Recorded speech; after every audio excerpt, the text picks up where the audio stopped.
Louvado seja nosso Senhor Jesus Cristo. Nós vamos dar continuidade à nossa leitura da carta de São Paulo aos Filipenses. É o capítulo 3, do versículo 1 ao versículo 21. É o nosso quinto encontro. Vamos ouvir o texto que nós vamos refletir. O caminho da salvação.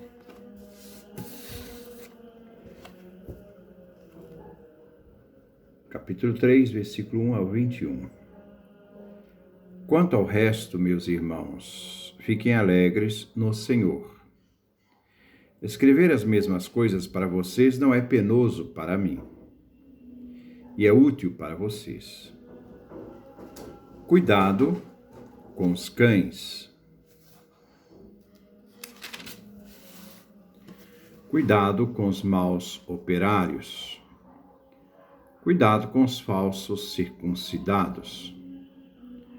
Os verdadeiros circuncidados somos nós, que prestamos culto, movidos pelo Espírito de Deus. Nós colocamos nossa glória em Jesus Cristo e não confiamos na carne. Eu, aliás, até poderia confiar na carne. Se alguém acha que pode confiar na carne, eu posso mais ainda. Fui circuncidado no 8º dia. Sou israelita de nascimento, da tribo de Benjamim, hebreu, filho de hebreu.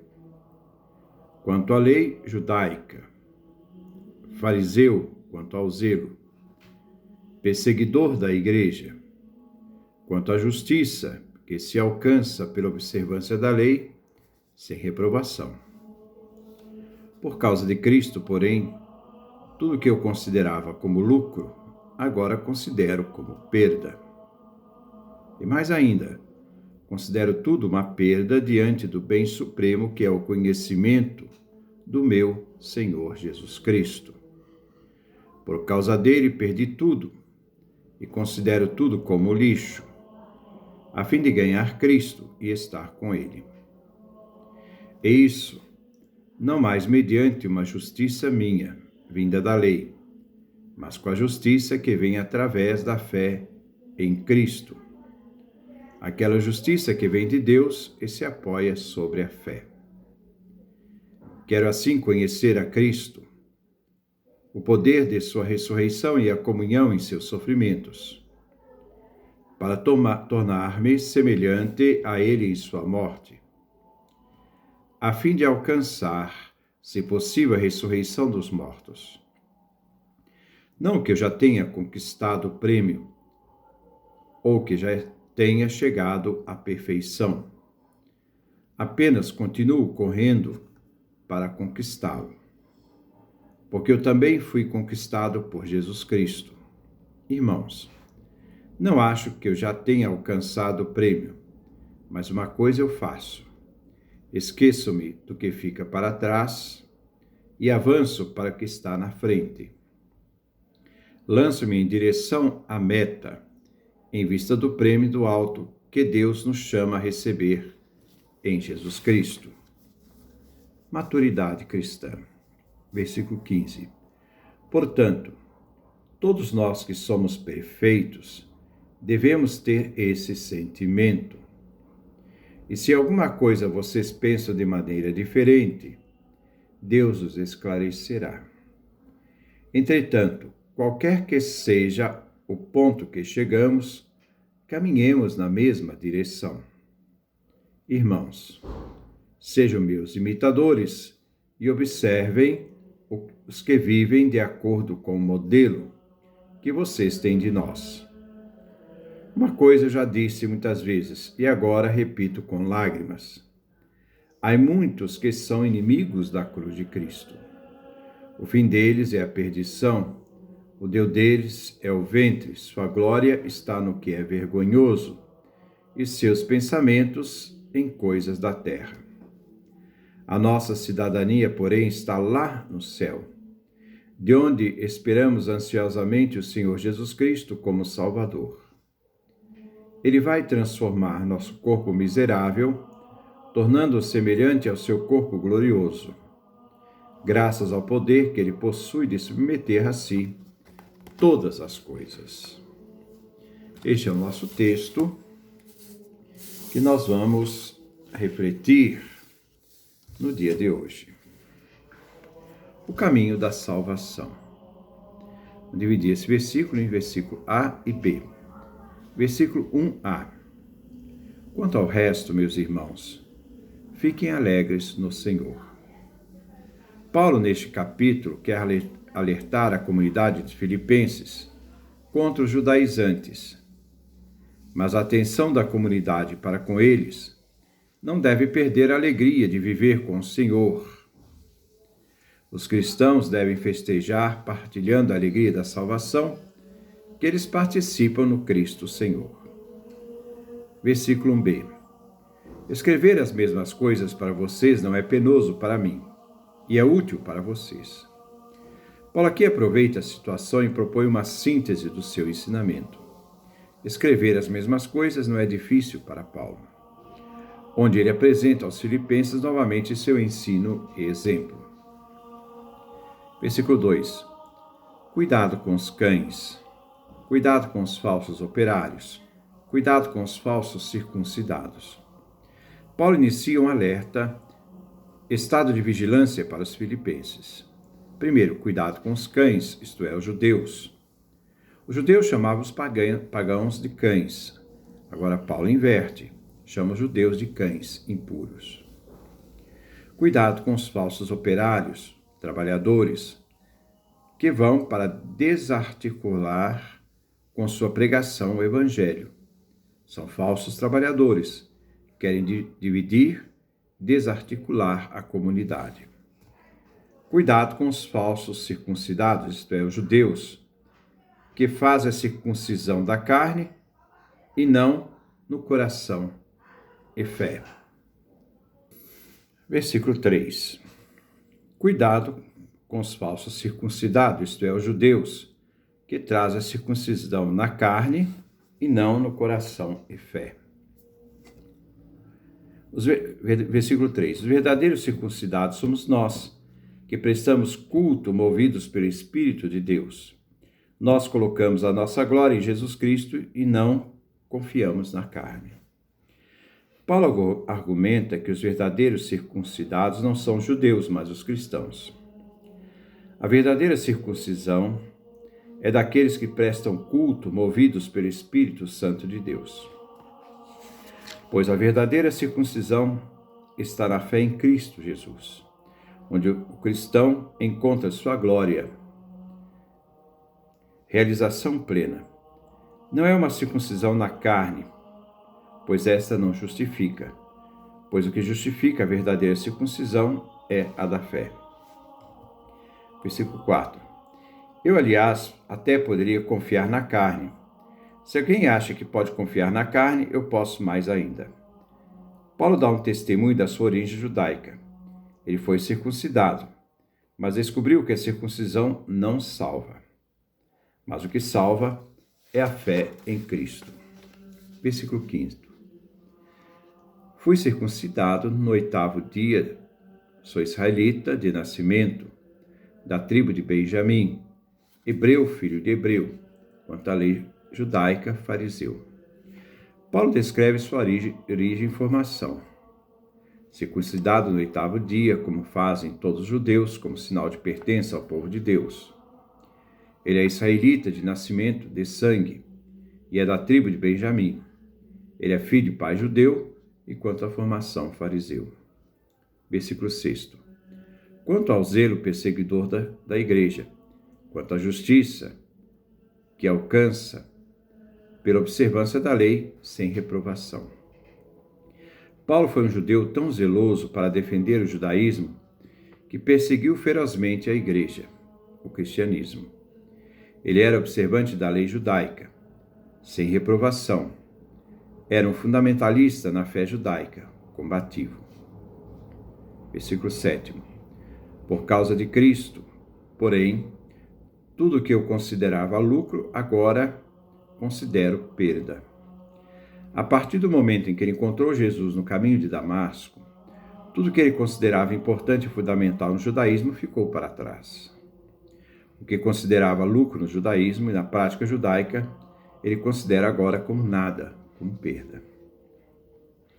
Versículo 8. E mais ainda, considero tudo uma perda diante do bem superior, que é o conhecimento do meu Senhor Jesus Cristo. Por causa dele, perdi tudo e considero tudo como lixo, a fim de ganhar Cristo e estar com ele. Desde o seu passado judeu, Paulo considerava tudo o que ele era um lixo, uma perda, sem valor. Existe um bem superior que ele busca. É o conhecimento do meu Senhor Jesus Cristo. Ele é seu bem absoluto. Nada se troca por Cristo. Ele é o tudo de Paulo. Este testemunho nos fortalece. Não se divide Cristo por nada, por nenhum bem. Tudo, nada vale. Cristo é o tudo. Por causa de Cristo Jesus, Paulo perdeu tudo. Origem, circuncisão, povo, e tudo para ele se tornou um lixo, pois o objetivo dele é ganhar a Cristo e estar com ele. Profundas palavras. O cristão deve fazer de tudo para ganhar a Cristo e estar com ele. Versículo 9. E isso não mais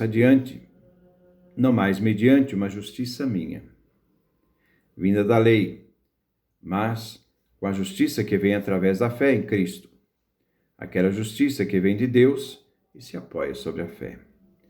Neste versículo 9, Paulo busca Cristo não por mérito da lei, pela observância da lei.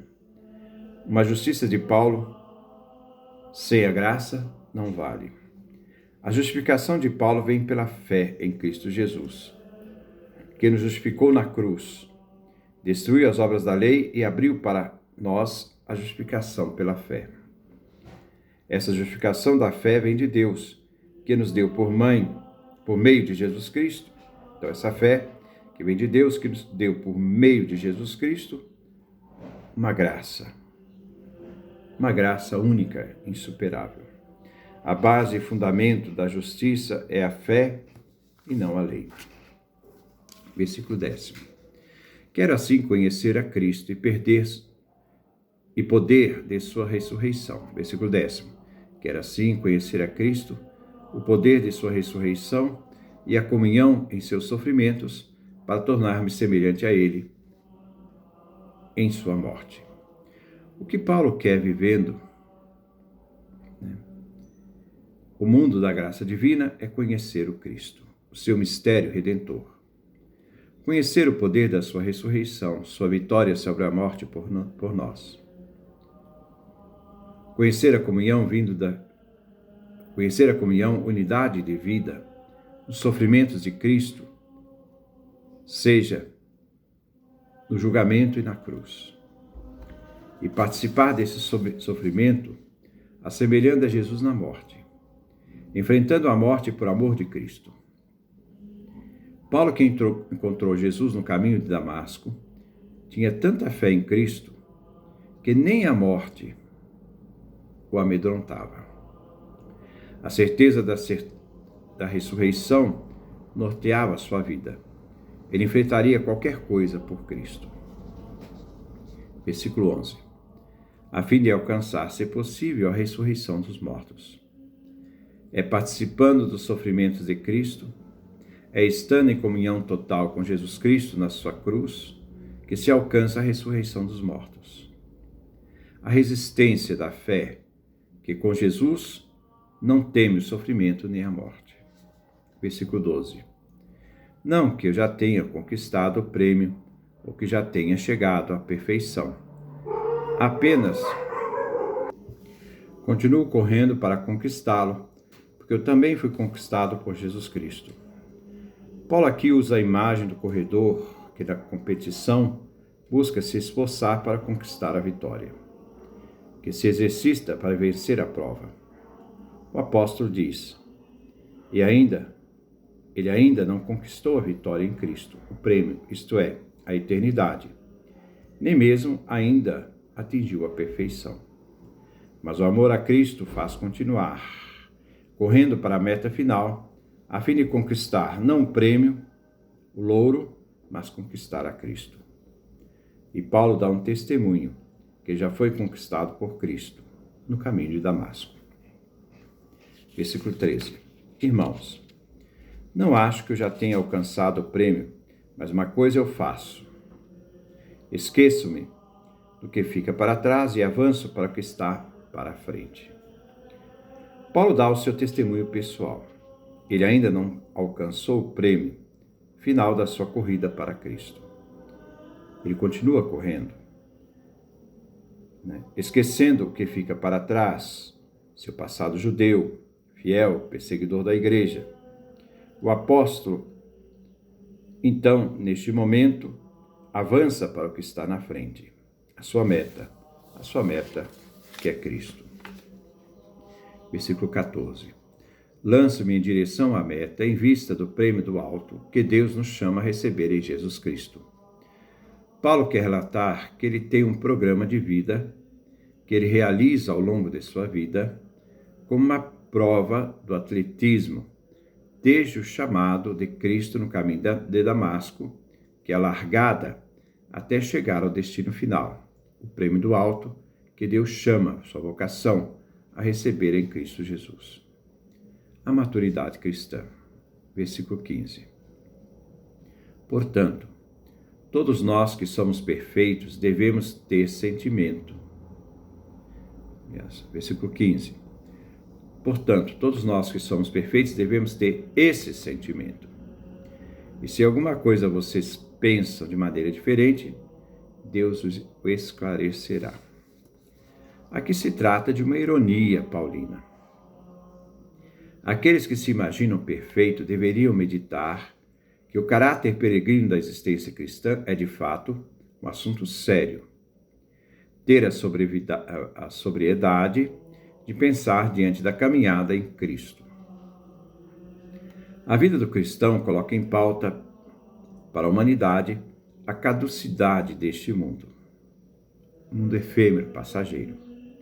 Estamos no mundo peregrino, então estamos no mundo peregrinos. Somos passageiros na busca do destino final, em Cristo. Ter o sentimento de responder ao chamado de Deus e receber Jesus Cristo na busca desse prêmio. Não se preocupa se as pessoas possam pensar diferentes. Se perseveram na fé, eles serão esclarecidos por Deus. A vida do cristão desmascara as mentiras e ilusões. Versículo 16. Entretanto, qualquer que seja o ponto a que chegamos, caminhemos na mesma direção. Isto é, em direção à meta, ao prêmio que Deus nos chama a receber em Jesus Cristo, e assim não retroceder. Retroceder seria voltar atrás, negar a fé, mas seguir em frente e continuar correndo até a meta final. Versículo 17. Irmãos, sejam meus imitadores e observem os que vivem de acordo com o modelo que vocês têm em nós. Paulo usa o imperativo, fazendo com que os filipenses possam ter como modelo a ser imitado.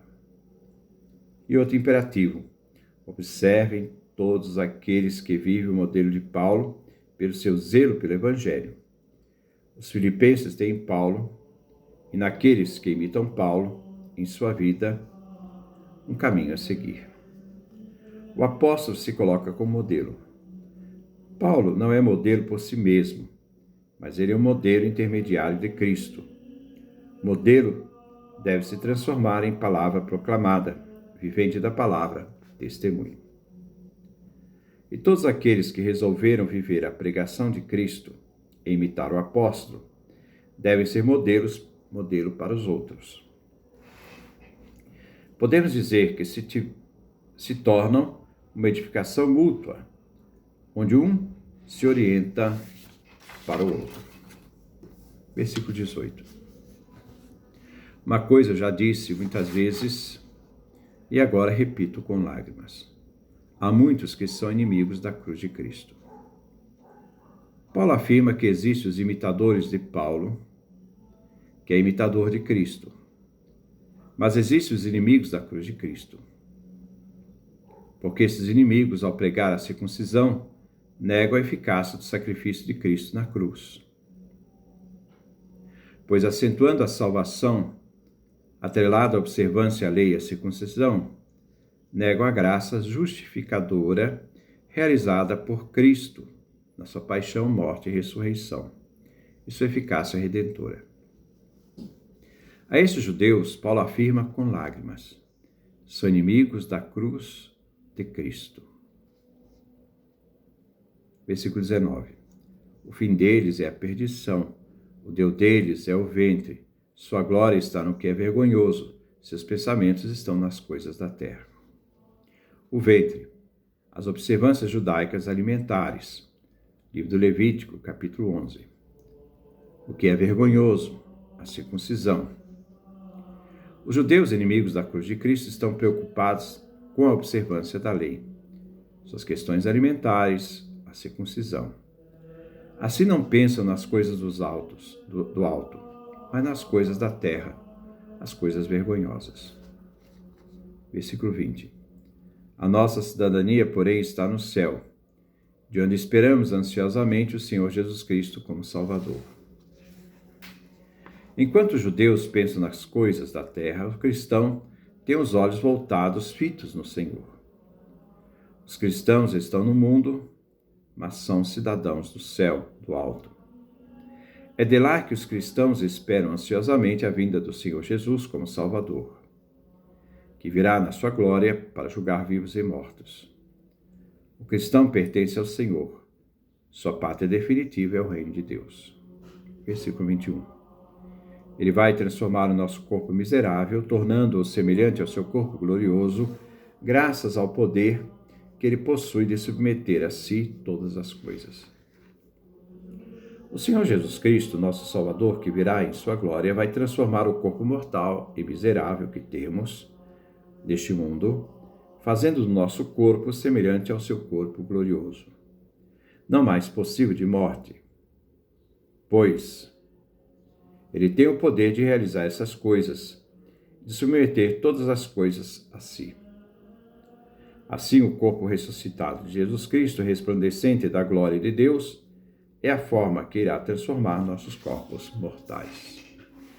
Este é o nosso terceiro capítulo da nossa leitura da carta de São Paulo aos Filipenses. Que Deus nos dê a sua graça, a sua bênção, a sua face resplandeça sobre nós.